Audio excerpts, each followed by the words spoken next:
On Oli here, and this is my review of The Monster of Peladon, the fourth story of the 11th season of classic Doctor Who starring John Pertwee as the third Doctor. The Monster of Peladon is a 73rd story overall, it's 6 parts long and is written by Brian Hales, and this is the last story that he writes for Doctor Who. So the end is nigh for the third Doctor, as this is his penultimate story, and the of this story is as follows.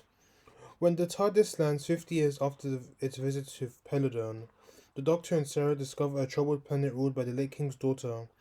Peladon is at the center of war, and the Galactic Federation desperately needs a mineral found in the mines. But why is the ghost of Agador killing miners, and why can't everyone be trusted? Queen Thaleria needs the Doctor's help to find out. In my opinion, The Monster of Peladon is a story I had for fun watching, and I think is one of the more underrated stories of the John Pertwee era.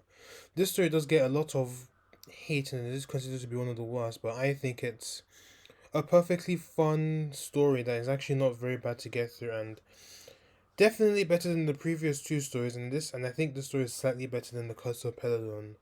The production of this story is actually very good. I mean, pretty much the same sets were used as was the Curse of Peladon, but that's what makes it good, as you can sense the familiarity of the story. Nothing extreme changes other than Queen Thaleria being the ruler of Peladon. Now that King Peladon is actually dead, so the script is very good. I think the direction by Lenny Mean Grint was great as well, and the political dialogue, which is pretty much the same as The Curse of Peladon, was great as well. And this is another political story. The plot was pretty simple. It's set 50 years after The Curse of Peladon, and I like how it's a follow up, of course, to The Curse of Peladon, which was based on the UK's entrance into the EU.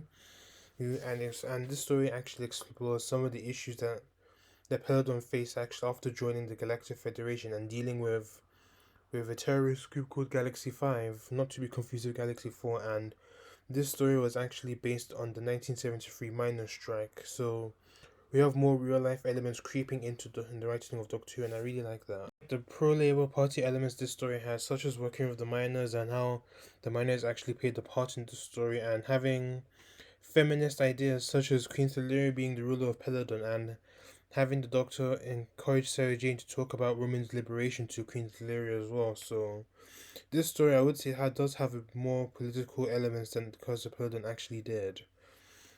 And so this story also has some very great moments, such as the reveal of the Ice Warriors when they were turned out to be the bad guys, and also like the foreshadowing of the Doctor's regeneration in the following story.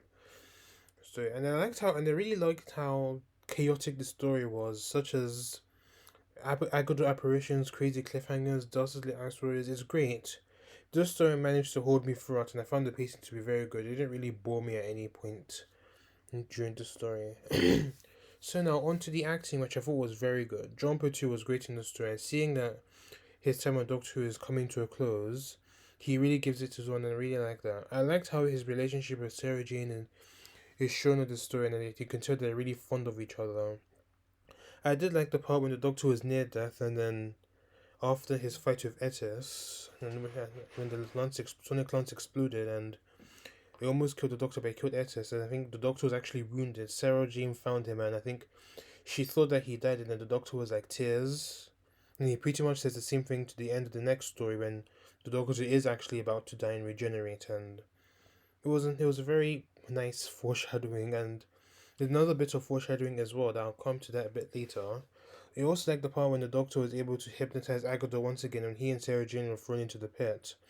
Similar to the scene in Curse of Peladon, but once again it shows off John Pertwee's range because he still uses that Venusian lullaby, doesn't he? So it was also very nice as well. The Doctor also has a fight scene with Etis, which was very good, but the stunt double had to be used because John Pertwee, I think he was dealing with a back injury, so I think the stunt double was a bit obvious in some bits and pieces during that fight. Elizabeth Sladen was great as Sarah Jane. I think she did really well in the story, and she did actually have a fair bit to do. She was great away from the Doctor, especially when she was with Alpha Centauri, and she kept her calm, and I did like that, even though she was captured a few times. I also liked her friendship with Thaleria and how Sarah Jane suggests was talking to Thaleria about the woman's lib, and I also liked that line when Sarah will told her there's more than just the more than just being a girl. That was a nice, very empowering scene.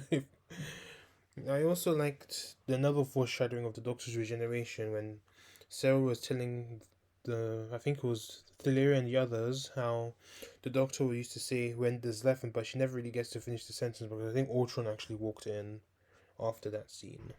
Side cast, they were all very good, even some, although very few returning cast members. We had, first of all, Queen Teleria. She was the Queen of Peladon and the daughter of the late King Peladon. She became queen because Peladon didn't have any sons and she was very nervous about ruling Peladon in a very male dominated environment. So, but after a few words of Sarah Jane, I think she became more confident in her reign and she even helped the Doctor defeat Eckersley in Galaxy 5 and the Ice Warriors. She was a good character, but not as good as her father, King Peladon, in my opinion.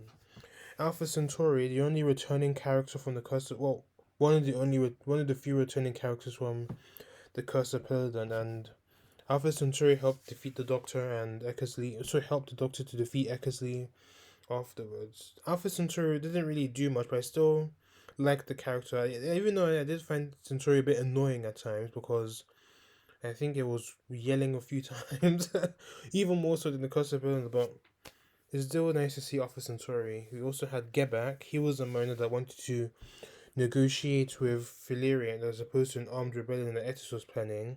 I liked his character, and then after the whole deed was done, when the Doctor suggested to Talia that he becomes the Chancellor of Peladon when Ultron died. Ultron, he was the Chancellor of Peladon. He's basically Doctor Who's version of a Tory, and he was a bit villainous at first, but I think he opposed some of the Galaxy 5 plans, and then I think he also allied himself with Get Back when Aslia took over, and he was killed by an ice warrior. He was an okay-ish character, but I didn't really understand why the scene was a bit. Still trying to make the. I think the main tried to make the scene a bit sad when he was killed. I mean, it didn't really work because he was a bit of a dickhead, anyways.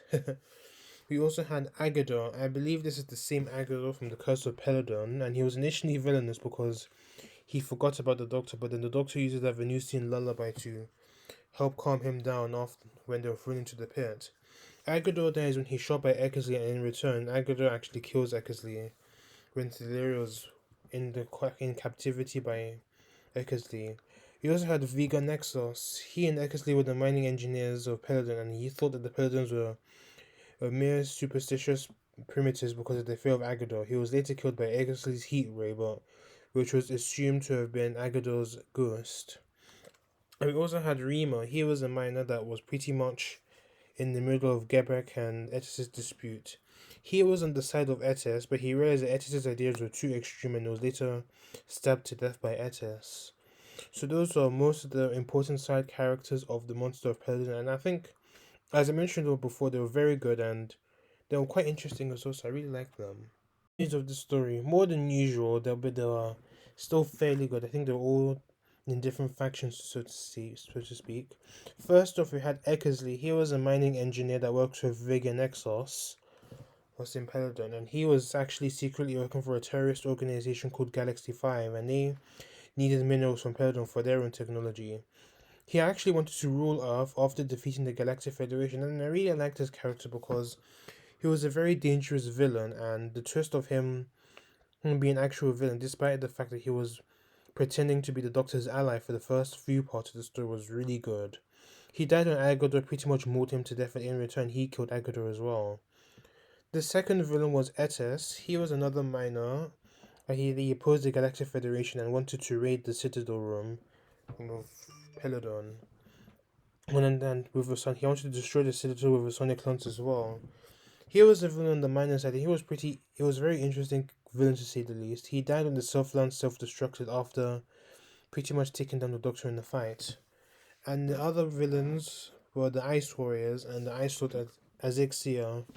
Azixia represented the Ice Warriors that wanted to return to the old methods of violence and warfare, and that faction was a part of Galaxy 5. He was an interesting villain, played by Alan Benyon, same as usual, and obviously, as Alan Benyon did not have the same speaking like this from the Seeds of Death, but it was still quite interesting. He still has that the way he spoke in the Curse of Peladon, so that was pretty cool. And Azixia was killed by a Peladonian guard, and the other Ice Warriors, I think one of them was Zorg. They were all interesting characters.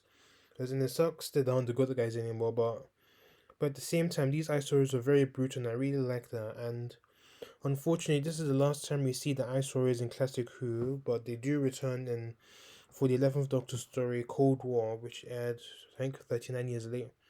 39 years later, depending on my math. They were initially intended to return in the planned season 27 of Classic Doctor Who if it wasn't cancelled, so the Ice Warriors get a good final outing of the story. Okay, so one of the complaints I do have about this story is basically that it's a longer version of the Curse of Peladon, but it still works to say the least, and it's still interesting. It does build up on what Curse of Peladon actually made. I made it slightly better, but I think pretty much most of it was very much the same. But for budgetary reasons, I understand why they had to do so. So, and also another problem I had was Queen Thaleria's character. I think she was a bit boring to say the least, but I think that's probably the way she was written to be a bit of a doormat everyone would just walk over. But I like how she was able to stand up to Ultron later, and Sarah Jane was able to at least hype her up. So to conclude this review, the Monster of Peladon pretty much uses the same format as the Curse of Peladon, but it works well as a sequel and is a very good, criminally underrated story. And I give the Monster of Peladon a very controversial 9.5 out of 10. My next review will be the final story of the John Pertwee era, Planet of the Spiders, so please look out for that. Thank you for watching this review. Please let me know what you thought of this story and this review, and please subscribe to my channel if you haven't done so already, and join my Discord server on the description below. And until then, see you guys later.